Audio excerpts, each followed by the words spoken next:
Welcome to Art Show. I'm Craig Stover, and today I have with me Robert Straight. Hello, Robert. How are you today? Good. How are you? Good. So I want to share some work of yours right away so people can get an idea of the kind of work that you do. Okay. Can you tell me a little bit about this piece? I just took these off your website, the ones I Okay. liked. This is a piece of sculpture. I really think of myself more as a painter, but um, alongside of that, I've done a number of other things in other medias. And I think it keeps the painting kind of fresh and keeps me thinking in new ways. I love the shapes, especially the negative shape up at the top and the shadows that it makes. Just wonderful. It's the shape. Okay. The shapes, I think, in these pieces come from oftentimes balloons. I want the shapes to be pretty organic. Also, another point on the sculptures here, they are paper mache. This one is wood, paper mache, plaster, and metal. And the paper mache is made from newspapers that all come from the same date in time. And while you can't see this when you look at the sculpture, it really records a particular time and place. So that's kind of an extra thing that most people probably wouldn't even notice. But for me, it's kind of important, especially that time element. I love that. I love hearing about that. I was going to ask you a question about if you consider your work autobiographical. You consider, but I didn't think that it was appropriate. But now I should have asked. I should ask you that. Yes.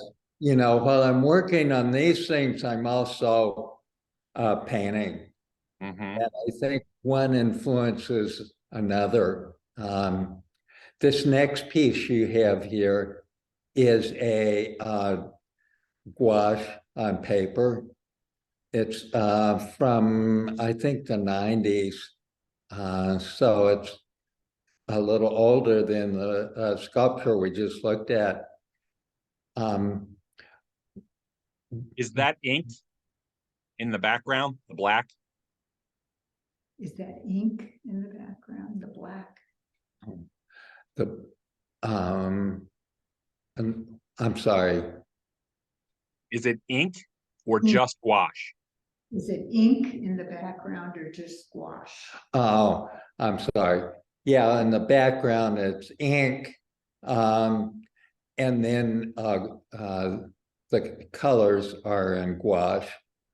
And on these pieces, I started them all with this kind of background, which is a series of lines that intersect each other and make this kind of radial pattern. Also, the gouache is put on after the lines have been made. So I pretty much knew what was going to happen with the gouache areas prior to actually painting them. And how long does something like this take? Is it just one day or is it a couple of days? It takes more than a single day. It kind of goes in stages. And another thing that might be of interest is the shapes are made by a single line that curlicues around, and that becomes the shapes. And then that shape is divided into a radial kind of coloration. I love that. So this is a larger wall piece. How big is this? This is probably about um, 3 3 feet by 2 feet, and the painting is on slices of wood, and I've left the bark on the wood, so that becomes a part of it. I love that texture. These pieces were actually shown at the Philadelphia International Airport, and there were a group of 13 of them on a stenciled background. And the pieces themselves, the reason they came about was I was thinking about nature and trees, and we had a tree that was given to us quite a while back, which died. And so that became kind of the subject of these pieces. And on the bottom here at the blue with the black and sort of linear area, that is a laser cut paper that I made from photographs of the tree branches, and those have been collaged onto that portion of the painting. Do you treat the wood? Do you put anything down first directly on the wood? On these particular pieces, oftentimes they would start with either a division of the circle or spinning the piece of wood on a turntable. Like again, going back to that lower right-hand corner, the blue is actually a spiral that moves from the inside to the outside. And that, again, is kind of a reference to time, and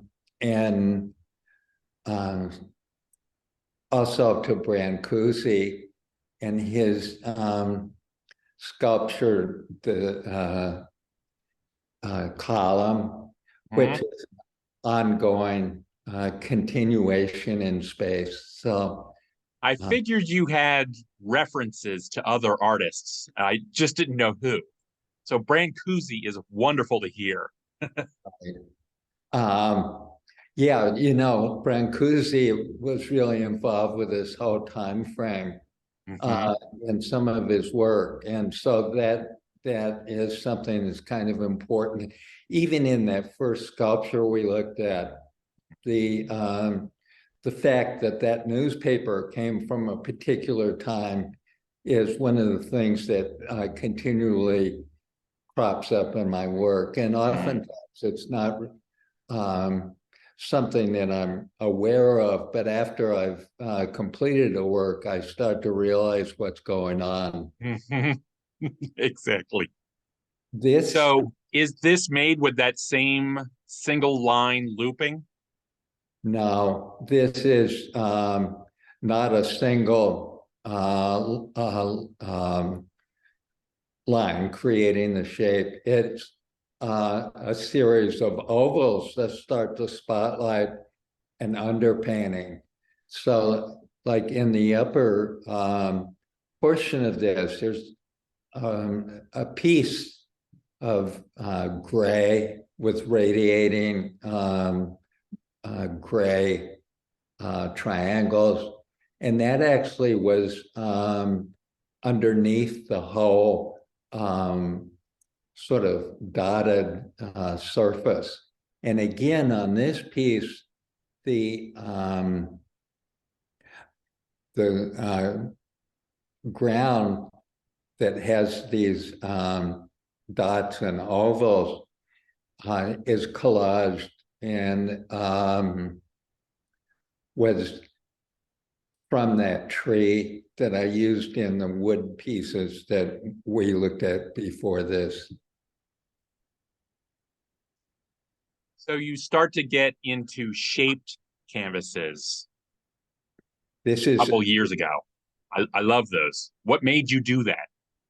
Shaped canvases, what made you go to the shaped canvas? I think it's an offshoot of the sculpture and the wood pieces. And so anyway, the shape is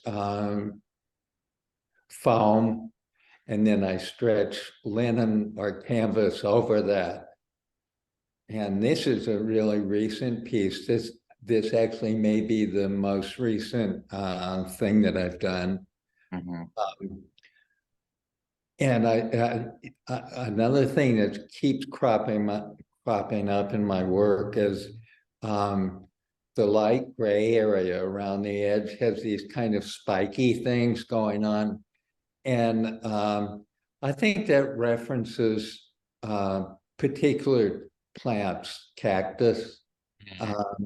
And I like parts of plants. The darkest red here also is kind of a vine that has perhaps nodules or leaves. And while this isn't something that is necessary for the viewer to know, it's some of the things I think about when I'm working on these pieces.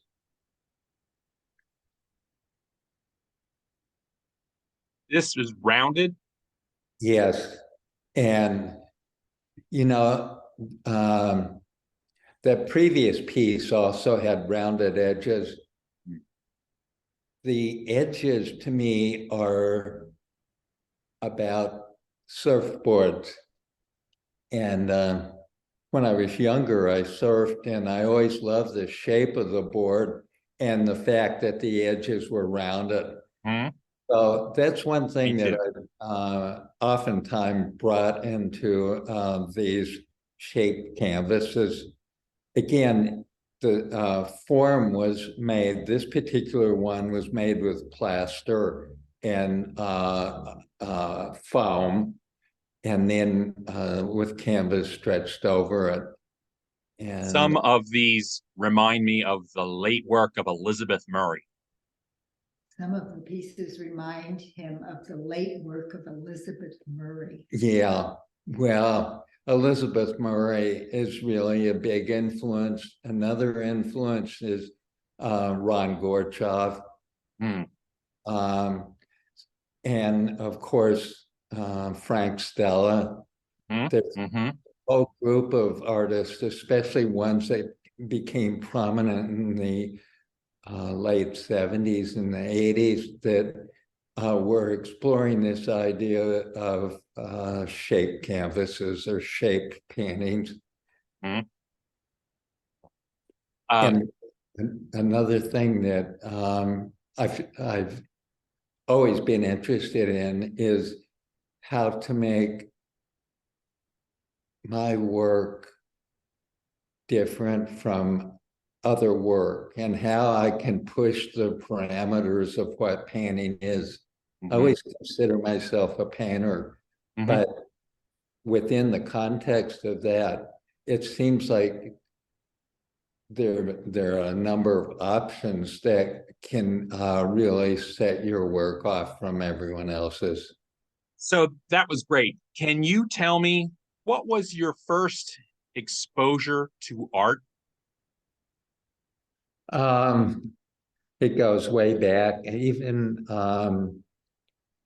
in grammar school. I remember doing drawings from art history books in the 3rd grade, and I really got in trouble for that because they were nudes. So that was one of the early experiences. And then I always had art teachers from grammar school through middle school that were really influential, mainly because they would give me supplies and let me kind of go off on my own tangent. And so, it just all started from a really early period. When did you officially start thinking of yourself as an artist? Uh, Probably when I was in college. Um, and I was painting and doing printmaking in really my college education was focused on the art I was doing. Do you feel that your work has changed over the years? Yes, I think, you know, in some ways, I think it's confusing for people. They expect an artist to do a certain kind of work over their entire lifetime. And I've always been pushing the parameters of what I'm doing.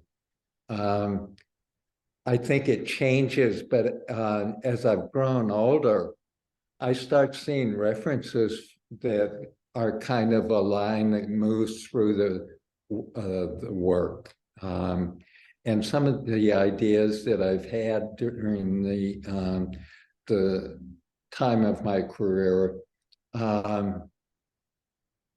seem to maybe dissipate and then resurface. So it's become kind of a building experience. I never think in terms of a group of works. I usually am thinking only of the piece I'm working on at that time. And usually what will happen in the most exciting work is it leads me to another piece, and that one will lead me to something else.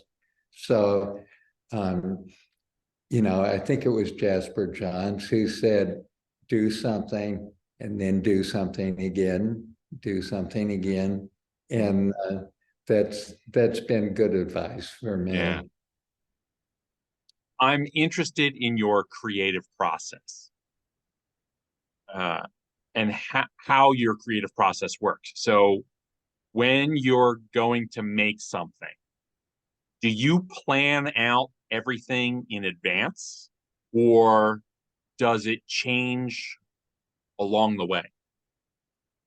Um, Usually I have an inkling of what's going to happen, but I also am open enough that if there's something that happens unexpected, I'll try and take advantage of that. Hmm. I never have been able to plan the work from the beginning, and just replicate that. It's always kind of a vague idea that starts to materialize as the piece progresses. Do you keep a sketchbook? A sketchbook. I do, but my sketchbook is only for me. It sometimes it's just quick sketches on a piece of scrap paper. Um, but it's a way for me to kind of, I get these thoughts and somehow I want to keep track of them. So that's what my sketches are really. Would you ever show your sketchbooks with your paintings? Um, Hmm. I I don't know how interested they would be to other people. Yeah, they're not all formal, and they're almost like a diary for me. When you're working on a piece, have you ever ruined it where you just discard it? Uh, that it's not working and you just trash it. Have you ever done that, or do you always find a solution? Once I start something, I try and resolve it. Hmm. I, recently I was talking with another artist who said they were revisiting early works and working back into them. But for me, once a piece is complete, that's it. Yeah. um, and even if a piece isn't my favorite, oftentimes there'll be something there that can move me on to the next piece. Mm-hmm. You and I are similar in that regard. One question that I really am excited to ask you. It's a simple question. What do you think about color? The color is really just intuitive. I enjoy colors that you can't name, things that are kind of off. Also, like recently, I've been thinking about gray, all the variations on gray and how it can go from warm to cool. It can be neutral. It can have so many facets. And I know the paintings, maybe for some people, are probably boring, but the with the gray paintings, there's always something that is the opposite of gray, something like an intense color or whatever.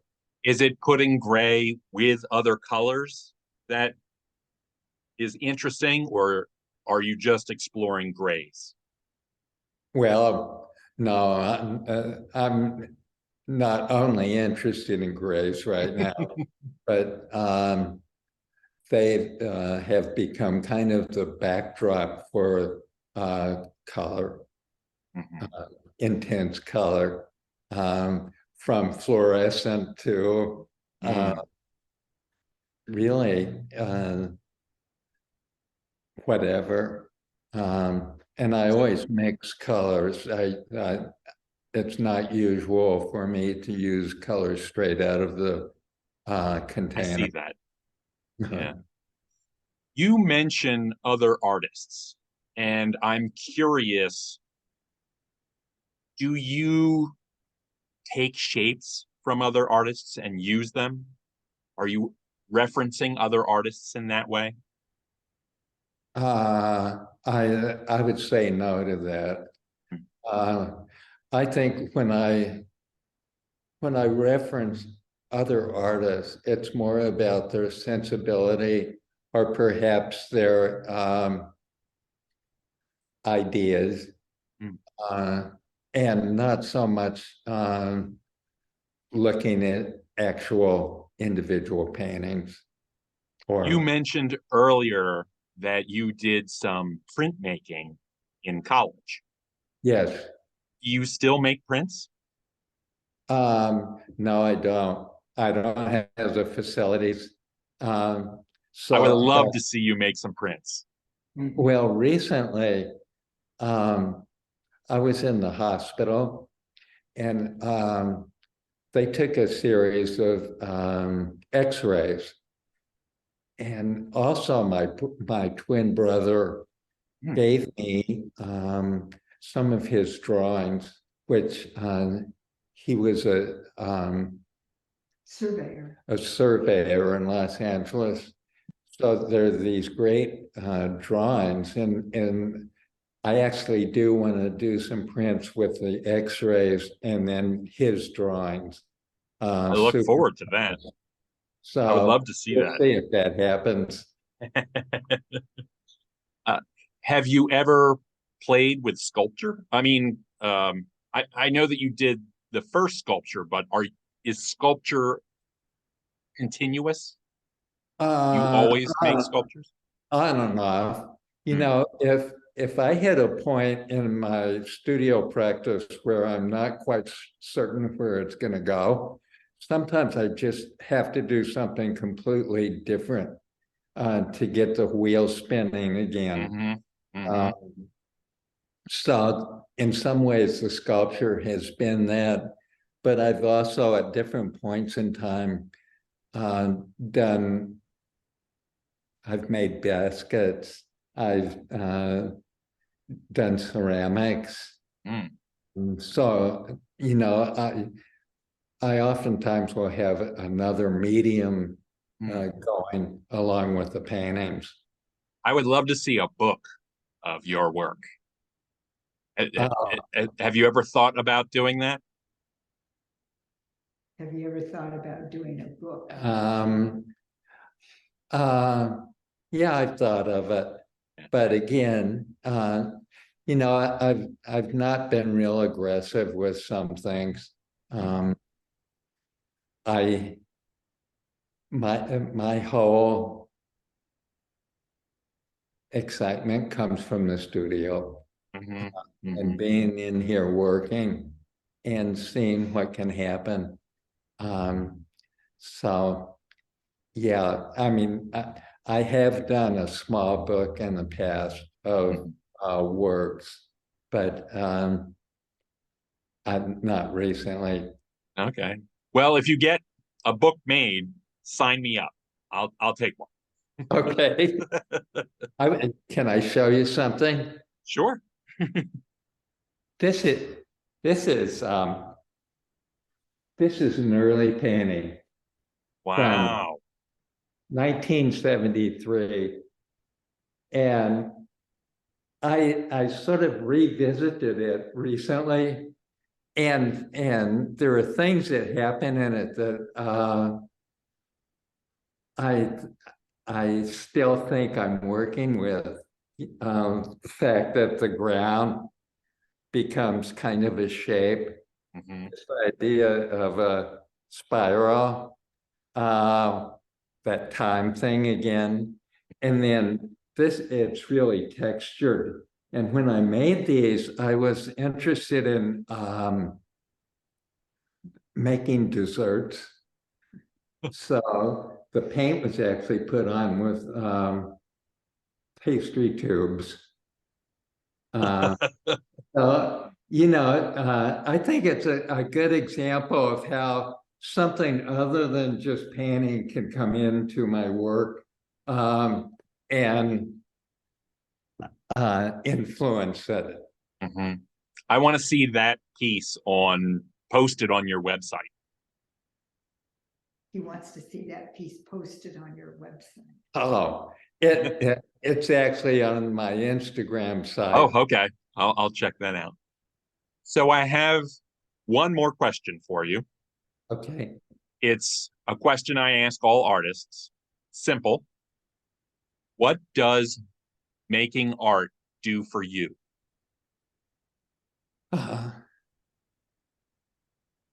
Well, that's pretty loaded. It's actually been my life. I dream about painting. I dream about my work. Oh, and it's been this ongoing journey. So I I I you know, I think it has different roles, but basically it's besides my family, it's the most important thing in my life. Good answer. Good answer. Well, I want to thank you for coming by and talking with me today. I really appreciate it. I want to Great. thank everybody who tuned in to watch this. I want to remind everybody to please like and subscribe. It encourages us to make more of these. And if you have questions, please put them in the comments section of this video and I can pass them along. We love to hear from people who watch these, what you think about them. So Great. again, thank you very much, Robert, for coming by today. So appreciated. And I look forward to coming to your studio soon. Thanks, Craig. Take care. Bye.